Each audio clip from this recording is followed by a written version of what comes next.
Прадукцыя беларускага расследавальніцкага цэнтру для Белсат ТВ.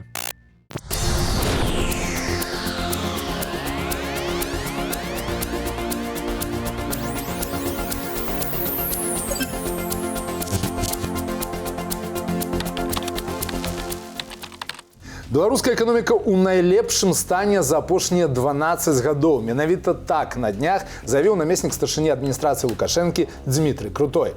Але калі гэта насамрэч так, то чаму тады дэвальвуецца беларускі рубель? Чаму інфляцыя пабівае ўсё новыя і новыя устаноўленыя ёй верхнія планкі? Што насамрэч адбываецца ў айчыннай эканоміцы цяпер і як гэта ўсё будзе адбывацца на нашых з вами гаманцах? У эфіры перадача «Экономика с Чалом». З вами уласны Сергей Чалы. Станислав Ивашкевич. Витаем. Добрый день. Я честно скажу, я не ожидал, что можно так попасть с прогнозом с точностью до плюс-минус неделя. Если вы считаете, что нынешнее состояние белорусской экономики самое лучшее за 12 лет, то у меня для вас плохие новости. Чиновники начинают говорить одну и ту же мантру всегда в этой ситуации. Это как если бы у тебя в доме пожар, а ты рассуждаешь о том, какой бы мне ремонт сделать и какие обои новые поклеить. Белорусская экономика погружается в вот эту трясину, когда ты не можешь там быстро двигаться, потому что, все вязнет. Итак, на пачатку традыцыйна весткі з палёў. Долар пачаў умацоўвацца, прычым это тренд да беларускага рубля. Наколькі это доўгатэрміновы тренд и чему это отбывается теперь? 3 недели назад мы делали передачу, которая была как раз посвящена тому, что же происходит с белорусским рублем и почему он так сильно укреплялся, где как раз был сделан вывод, что вероятнее всего мы находимся у точки разворота вот этой тенденции, что завершается этот период укрепления рубля, и даже были высказаны предположения, почему. Потому что сейчас, когда, по факту, вот с того момента, как мы выходили 11 ноября, более чем на 5% вырос курс доллара. Просто чтобы было понятно, 3 недели 5% это, считай, в годовом измерении, это 50% по тренду изменения годовых. Это очень, на самом деле, резкие и сильное движение. Вот. Конечно, сейчас появилось довольно много объяснений, которые всегда появляются постфактум. Например, вот такие вот факторы. Открытие нового штамма коронавируса. На новости об этом новом штамме упала нефть довольно сильно. Там буквально в пятницу на прошлой неделе было падение чуть ли не на $10. Падение цен на сырье и нефть в первую очередь связано с тем, что боятся, что возможны новые локдауны и, соответственно, рукотворное торможение экономики. А дальше начинает работать то, что сырьевые валюты, как, например, российский рубль, который там на 70% коррелируется с нефтью, да, они начинают ослабевать в связи с таким сильным движением по нефти. Но, опять же, еще раз говорю, эти объяснения хороши, но это объяснение буквально последних только движений по нефти и последних движений по доллару. А, как я уже сказал, разворот произошел более чем 3 недели назад. И тут важно вернуться к аргументации. Почему? Потому что, на самом деле, вот я честно скажу, я не ожидал, что можно так попасть с прогнозом с точностью до плюс-минус неделя. И тогда же было высказано предположение, что на самом деле главным фактором сейчас поведения экономических агентов на валютном рынке это было наблюдаемое укрепление белорусского рубля и большой дифференциал процентных ставок по валютным депозитам и по рублевым. То бок люди вырашылі рызыкнуць сваімі доларамі, памянялі іх на рублі, каб пагуляць в эту депозитную рулетку, которую уже давно не гуляли с 2013 года, с 2014. Я бы даже сказал, что это не совсем депозитная рулетка, игра чисто в процентный. Здесь же, на самом деле, с точки зрения экономики, это такой, знаешь, классический carry trade, когда у тебя долларовые активы, но ты фактически меняешь их на белорусский рубль, вкладываешься в депозиты в белорусском рубле краткосрочные, при этом белорусский рубль еще и укрепляется, и ты получаешь рублевую доходность в долларах, плюс вот этот еще небольшой даже дифференциал в твою сторону меняющихся, укрепляющегося рубля. В смысле, люди атрымліваюць сваіх былі долары, и они меняют их на рубли не потому, что поверили в рубль, а каб атрымаць вот эти отсотки с депозитов. Абсолютно верно. Я потом разговаривал с людьми, которые чуть лучше меня знают ситуацию в банковском секторе, вот, и они поддержали мое предположение, причем уточнив его, что, вероятнее всего, это была игра именно не резидентская. То есть какие-то крупные владельцы депозитов. А не резиденты это кто могут быть российские банки? Я думаю, что это могут быть даже крупные, то есть, скажем так, богатые физические лица. Потому что с момента кризиса девальвации 2009 года, да, то есть у нас, как сказать, популярность белорусских депозитов во многом определяется тем, что в отличие от наших стран-соседей, в отличие от России, у нас нет верхней границы возмещения вкладов. То бишь тебе возвращают мало того, что в валюте депозита, но тебе еще и возвращают его независимо от того, какого он размер, полностью. Ну и, кстати говоря, Нацбанк очень давно хочет изменить эту ситуацию. Вот, но Потому что она нереалистичная, да? Абсолютно верно, да. Ну, то есть, на самом деле, никакого смысла в этом нет, потому что откуда берется вообще эта верхняя планка? То есть, она традиционным образом устанавливается, когда регулятор смотрит на то, скажем, 80% банковских вкладов, они ниже определенного предела. То есть, ты защищаешь львиную долю депозитов. Да, конечно, там будут малое количество, но вот этих вот сверхбогатых людей. Но как бы им-то это особо и не жалко. Защита-то на самом деле должна быть именно тех, для кого это деньги, которых им страшно потерять, понимаешь? А у нас обороняются супербогатых. Получается, что до речі, да. адмыслова магчыма і было в свой час, каб притягнуть их на депозит. Именно так. Это абсолютно точно так и было. В ситуации после вот этих двух девальваций 9-11 года это был один из важных факторов. Да. Умовные расейцы, карацей, поглядели, что так, значит, рубель умацовывается, на этом этапе уже становится ризикованно, заберем-ка мы свои вклады назад в доллары. И как раз таки три недели назад мы именно этот вывод и делали, что такое ощущение, что, как сказать, ты же понимаешь, да, что вся твоя схема начинает рушиться, если меняется тренд по курсу белорусского рубля к доллару. Да, и вот это вот сильное изменение, как раз я думаю, что во многом связано с тем, что игроки вот эти спекулятивные уходят с рынка. Прошли замацевать свои прибытки, да. в доллар. И плюс, конечно, то есть, поскольку они, что называется, как на экономическом языке, маржинальные игроки, да, то бишь есть те, кто фундаментально принимают решения, и их действия, они таким общим фоном работают. А есть те, которые, вот, что называется, там, бегают туда-сюда, и вот их решения, на самом деле, есть, которые приводят к вот этой вот волатильности по курсу и по состоянию депозитов в белорусской системе. Нетто-результатом лучше было бы, если бы их не было бы вообще. То есть не было вот этого... Было б стабільніше, грали б фундаментальні речі. Да. До речі, а який фундаментальний тренд увогуле? Чого чекати в такой среднетерминовой перспективе? Вот, это на самом деле очень важный момент, потому что в долгосрочной перспективе, конечно же, курс белорусского рубля будет определяться не спекулятивными изменениями, а будет измеряться фундаментальными показателями, такие, как в конечном счете конкурентоспособность нашего экспорта на основных наших рынках. И вот тут как раз мы приходим к тому, с чего мы начинали, вот с этого заявления про то, что белорусская экономика находится в лучшем состоянии за последние 12 лет. Если вы считаете, что нынешнее состояние белорусской экономики самое лучшее за 12 лет, то у меня для вас плохие новости. Потому что такое ощущение, что, знаешь, как обычно чиновники начинают отчитываться о том, как у нас все хорошо, когда они чувствуют, что чуть позже уже будет так сложнее похвастаться. Да?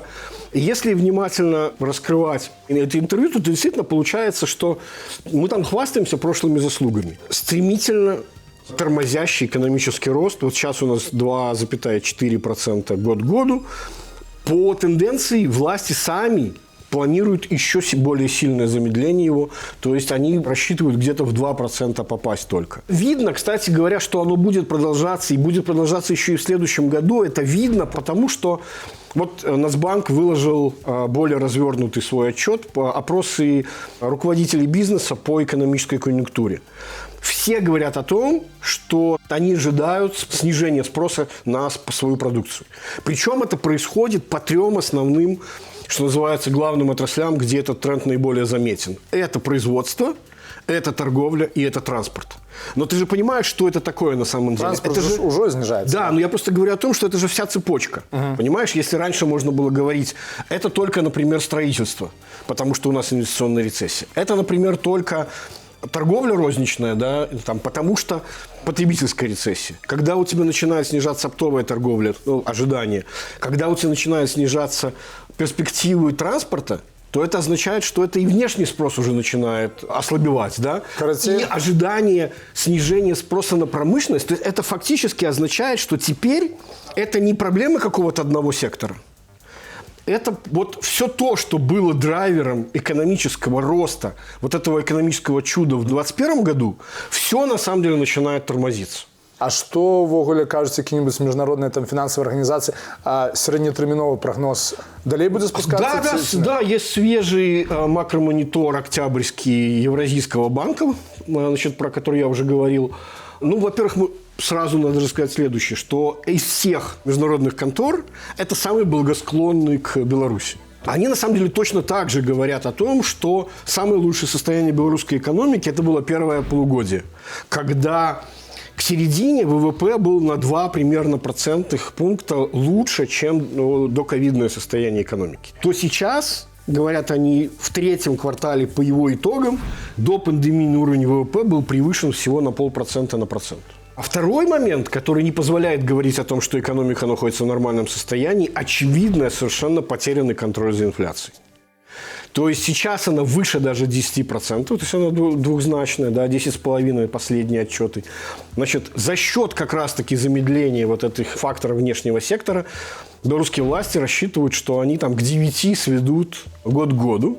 И ЕАБР тоже рассчитывает, но они ставят прогноз на следующий год, значит, в 22-й 7,4, ну, считай, 7,5%. И это по-прежнему чрезвычайно много. По сусветных мерках. И по нашим меркам тоже. Потому что, грубо говоря, для инфляции существуют цифры, для белорусской экономики существуют цифры ниже 5% и выше 5%. Есть уровень, ниже которого полностью меняется поведение экономических агентов.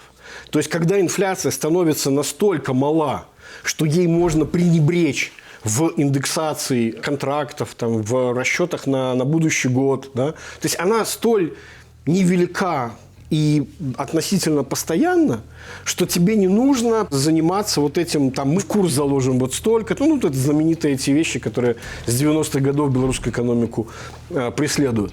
Когда это не является главным фактором. Активизуется экономика, так? Именно. И самое главное, то есть результатом такого изменения экономического поведения становится то, что горизонт планирования резко увеличивается, появляются длинные деньги. Это тот уровень, за которым начинает меняться уже даже не только потребительское и инвестиционное поведение, но и сберегательное поведение населения. То есть начинают работать такие вещи, как популярным становятся ипотечные схемы, ипотечные облигации, длинные. То есть начинает полноценно работать рынок длинных денег. А чему вогуле в Беларуси высокая инфляция? Нет, но официальное объяснение очень простое. Это импортируемая инфляция. Посмотрите, во всем мире она происходит. Мы говорили, что это не так. Конечно же, мало объяснимым было бы в этом случае наблюдаемый факт, связанный с тем, что растут быстрее цены мало того, что на товары отечественного выпуска, но еще и на товары, которые почему-то регулируются ради того, чтобы цены на них не росли. Да, это, несомненно, внутренний фактор. И самый, кстати, такой интересный фактор, который обычно свидетельствует вот о том, что контроль над инфляцией потерян, да, это когда чиновники начинают говорить одну и ту же мантру всегда в этой ситуации, а именно, ну вы же понимаете, мы не можем сдерживать цены долго, потому что если мы так будем делать, начнется абсолютно точно вывоз за границу, и ровно об этом сказал вот вице-премьер Александр Субботин. Добре, але чому в Беларуси высокая инфляция, в принципе? Хронично. Это проблемы структуры нашей экономики. Это вот модель монополистической конкуренции, о которой я говорил. Плюс ты ще розповідав в минулій передачі, що коли інвестори не бачать перспективу, то гроші, які вливаються в врятування підприємства, вони не перетворяються в інвестиційні проекти, і ті, які в банках лежать, а просто вискокують в інфляцію так само. Да. От того, що не рухаються гроші в економіці. Добре, як це все, що ми говорили, будет отбиваться на наших с вами гаманцах? По занятости, по соц... Да, вот это самый важный фактор, потому что Крутой как раз и говорил о том, смотрите, как у нас сейчас все хорошо с точки зрения социалки. Даже ЕАБР говорит о том, что у вас, ребята, в перспективе, даже на 23-й год, ну пускай 0,7 будет вот это сильное замедление в 22-м, да, но у вас долгосрочные темпы не выше 1%. А как это будет отбиваться вот на людях? Вот, и они как раз про это и говорят. Они, значит, устами прямо спикера, когда презентовался этот отчет, они говорили о том, что, значит, этот низкий потенциал экономического роста означает, что страна не может позволить себе высокий уровень социальных трат.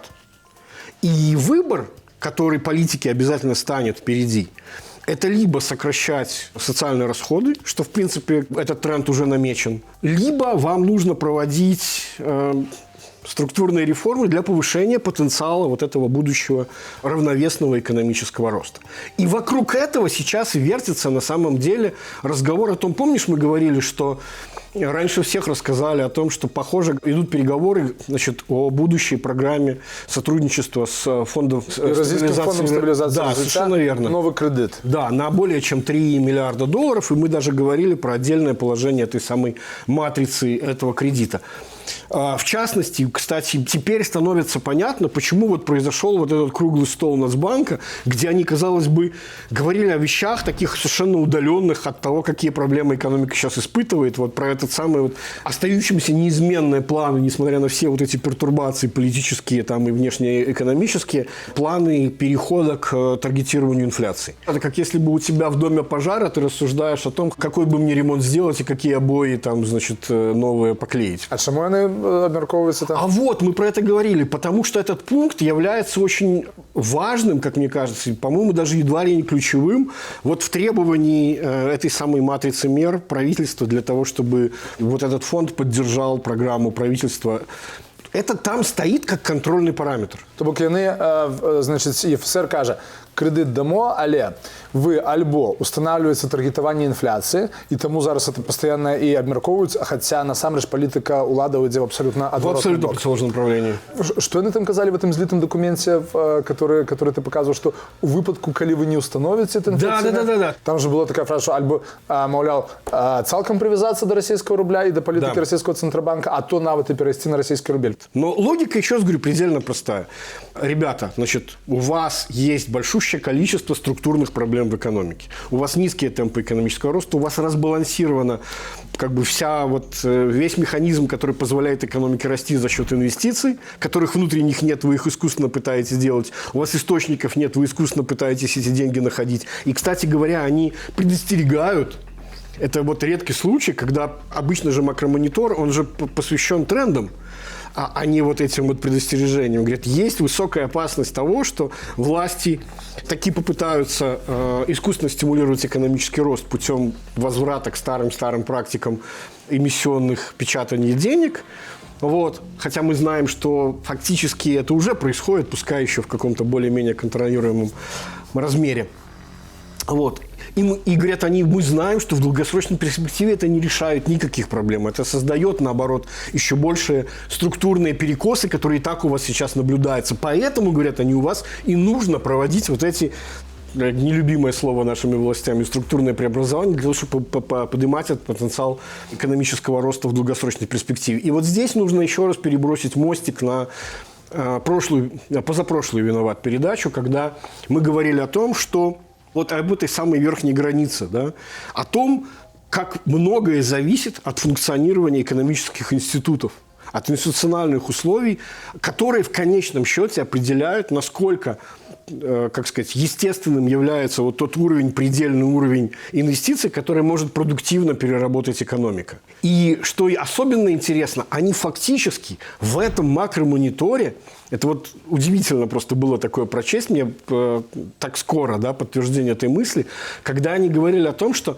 в белорусской экономике сейчас около 40% от ВВП уровень долговой нагрузки. Они считают его с учетом гарантированного долга. Ну, Беларусь, мы же знаем, что она считает без учета государственной гарантии по кредитам. А с ними это около 40% с небольшим. Вот, и они говорят, по нашим расчетам у нас есть теоретическая работа, где мы считаем, что для стран с плохо развитыми экономическими институтами нормальный уровень внешнего долга 39% ВВП. То есть у вас он даже чуть-чуть выше. О чем это говорит?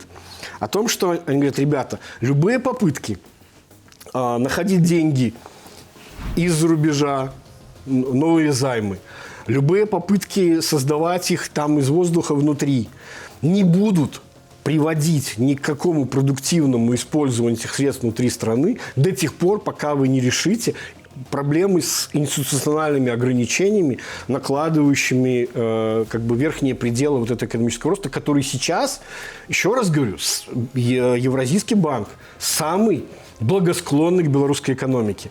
Даже, насколько я помню, Дима Круг в свое время говорил, что, ну, наверное, это где-то 2% долгосрочный потенциал экономического роста. Они говорят, что это 1%. То есть еще ниже.